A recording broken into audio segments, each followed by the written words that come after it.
E aí, pessoal, fazendo um videozinho aí tratando sobre o tema do meio ambiente, que é um tema que poucas vezes eu falei aqui, apesar de que pra mim é um tema dos temas mais importantes.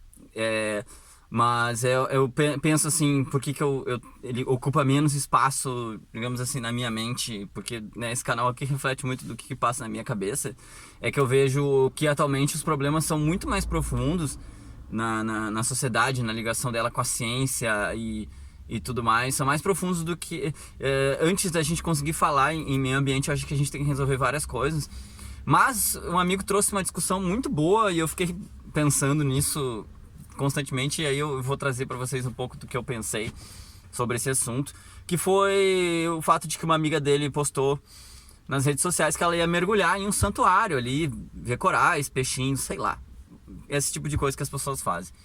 E ele criticou, ele achou aquilo errado, considerou que uma pessoa com a área dela de conhecimento deveria achar também errado o fato dela ir ali mergulhar, atazanar a vida marinha ali, que já sofre direto e indiretamente com a ação humana constantemente.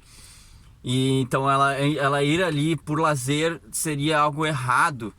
E aquilo ficou remoendo na minha cabeça, até porque eu sou um entusiasta das atividades de trilha. Eu faço trilha sempre que dá, né? Eu não mergulho porque é caro, mas eu tô sempre no mar, então praticando algum esporte ou simplesmente por estar na água. E então me fez pensar assim, de fato, né, qual é o tamanho do impacto ambiental que cada humano tem, mesmo quando ele está fazendo atividades não diretamente nocivas, porque, por exemplo, é óbvio, se a gente considerar tudo que uma pessoa pode fazer de mal ao meio ambiente, com certeza, e isso que eu relatei tá lá na 50ª posição, mas mesmo assim há um certo impacto ambiental. Mas aí eu contra-argumentei para ele que em alguns casos eu não discuto o impacto ambiental desde que ele seja feito de forma comedida, que é quando se trata de educação ambiental, quando se trata de crianças. E aí eu trouxe para ele um exemplo assim de uma turma que eu tava tentando fazer um trabalho ambiental com eles há meses, e eu estava tendo muita dificuldade para fazer eles se sensibilizarem. Eles estavam entendendo os conceitos que eu estava passando para eles. Isso não era um problema, era uma turma de cognição muito boa, mas eu não sentia sensibilidade. Eu não via, eu passava um vídeo sobre o assunto assim, eu não via eles sabe, impactados assim, sabe, mostrando uma reação e puxando discussões e tudo mais. Era uma turma da Lomba do Pinheiro. E a maioria deles realmente não tinha viajado muito, eram pré-adolescentes, né? Eles não tinham muita viagem na vida deles, assim, eles conheciam um pouco. Então, e a relação deles com o meio ambiente ali era muito, muito distante daquela turma ali que a gente trabalhou no projeto Arroio Taquara. Por exemplo, eu mostrei um vídeo para eles do que Seul fez na Coreia do Sul, com o rio que passava no centro, que antes ele era tapado, ele era uma avenida por cima dele, sumiu. Ele era muito poluído, ele foi despoluído o projeto foi tão bem que eles mudaram a avenida e ele passou a ficar à mostra. Eles tiraram a rua que estava por cima daquele rio para que ele fosse visível, para que ele se tornasse parte do ambiente urbano ali, né? As pessoas verem aquela água passando ali e tal, né? E essa turma não teve uma reação assim. Eles não disseram assim: ah, professor, como é que a gente pode fazer isso com o Arroio Taquara? Eles não estavam, sabe, reagindo a isso. Eu só percebi uma mudança quando eu consegui fazer uma saída de campo, onde a gente foi pro mato e a gente passou por diversos trechos das nascentes ali dos arroios da Lomba do Pinheiro, e a gente encontrou, passou por um muito poluído, muito cheio de lixo, tomado de lixo. Quando dava uma cheia, uma chuva forte, o lixo fazia uma curva ali, acumulava naquele canto que a gente passava por cima de uma pontezinha. A gente encontrou um segundo que estava menos sujo, tinha um cheiro forte de matéria orgânica, ele corria lento, mas ele não tinha tanto lixo. E o terceiro e último, era um dia muito quente, a gente chegou num trecho onde ele estava aparentemente muito limpo. Não tinha lixo flutuando nem nos cantos, assim. O cheiro de matéria orgânica era muito fraco, a água era translúcida. Pena que as fotos que eu tenho são muito ruins. E eu percebi que eles estavam com muito calor e havia uma grande vontade de entrar naquela água ali. Eu não aconselhei porque eu não sabia da qualidade daquela água, até onde eu sabia, não tinha nenhuma região ali que fosse balneável, né? Só o cachorro de um deles que estava nos acompanhando entrou na água de corpo inteiro, né? Ficou bem até onde eu sei. Era um vira-lata, então vira-latas aguenta esse tipo de coisa. E cara, eu percebi uma mudança. Naquele instante ali, eu percebi uma mudança. O nosso assunto na volta foi da onde vinha, pra onde vai, sabe? Eles começaram a me encher de perguntas que eles não tinham feito ao longo de meses de trabalho ambiental. Naquela saída de campo muito simples, fez uma diferença muito grande, né? Então, pode-se considerar que o nosso fato de a gente caminhar ali, de a gente, de certa forma, usar o recurso, causou um certo impacto ambiental, até porque a trilha é uma mudança na natureza ali, né? Mas foi algo que foi válido, assim.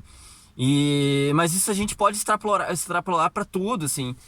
Por exemplo, algo que li umas notícias assim. Agora eu vou ficar devendo os países, mas eu acho que a ideia é importante, não exatamente onde, se quiser vai pesquisar.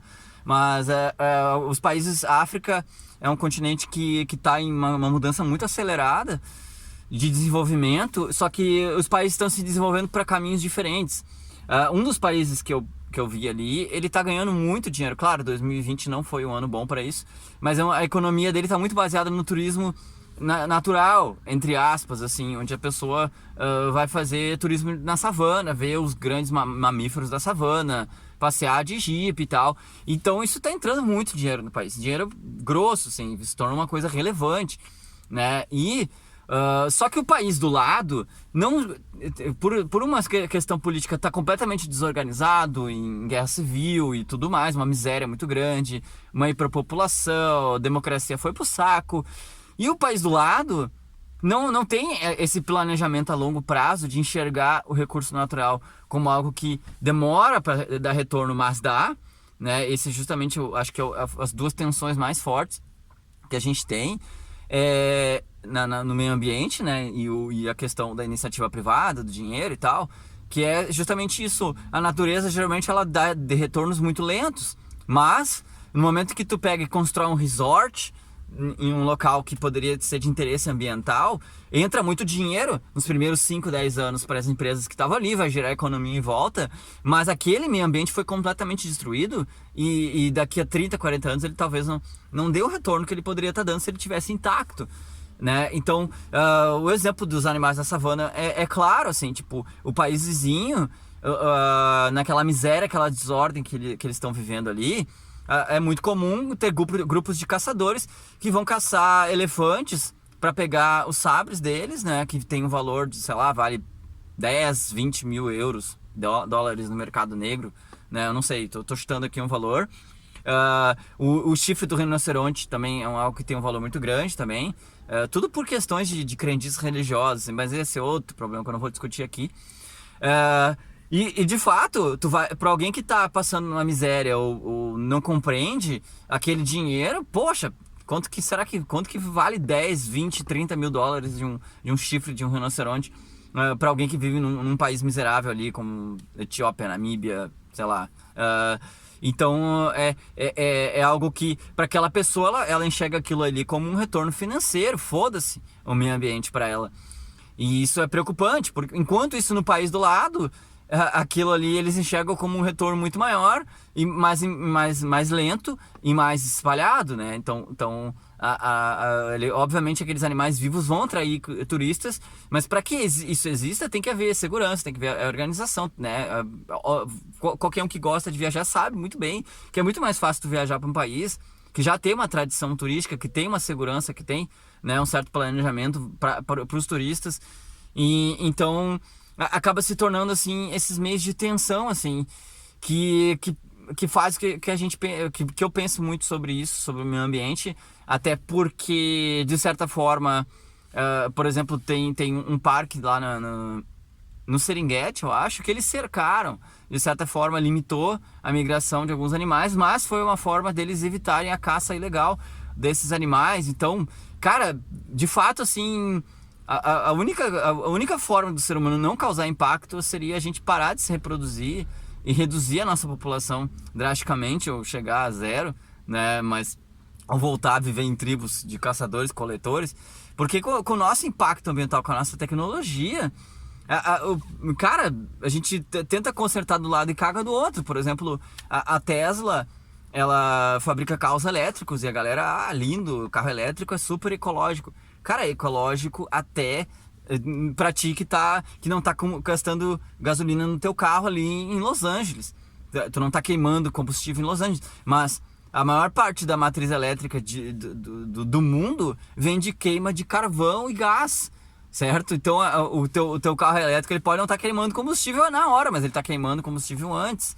Então é muito é complicado assim. Isso sem falar nas baterias, né? Porque os minerais das baterias, por exemplo, dos carros elétricos, a maioria deles vem de países que não tem o menor respeito pelo meio ambiente. O exemplo mais extremo é o Congo. Os caras estão destruindo a floresta tropical do Congo, parecido com o que a gente tem feito na Amazônia, para extrair minério, né, madeira e tudo mais. Mas o minério, agora não me lembro se é o lítio ou o cádmio, que eles têm bastante lá, talvez os dois, que tem um valor muito grande, né, porque faz as baterias dos celulares, bateria desses carros elétricos e tudo mais.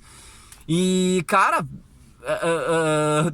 tu vai salvar o meio ambiente comprando um carro elétrico, enquanto esses caras estão destruindo uma floresta tropical de milenar pra fazer isso. Tipo, velho, é foda. A gente tá fudido, mano. Por isso é hoje. Por hoje é isso. Falou, galera. Grande abraço.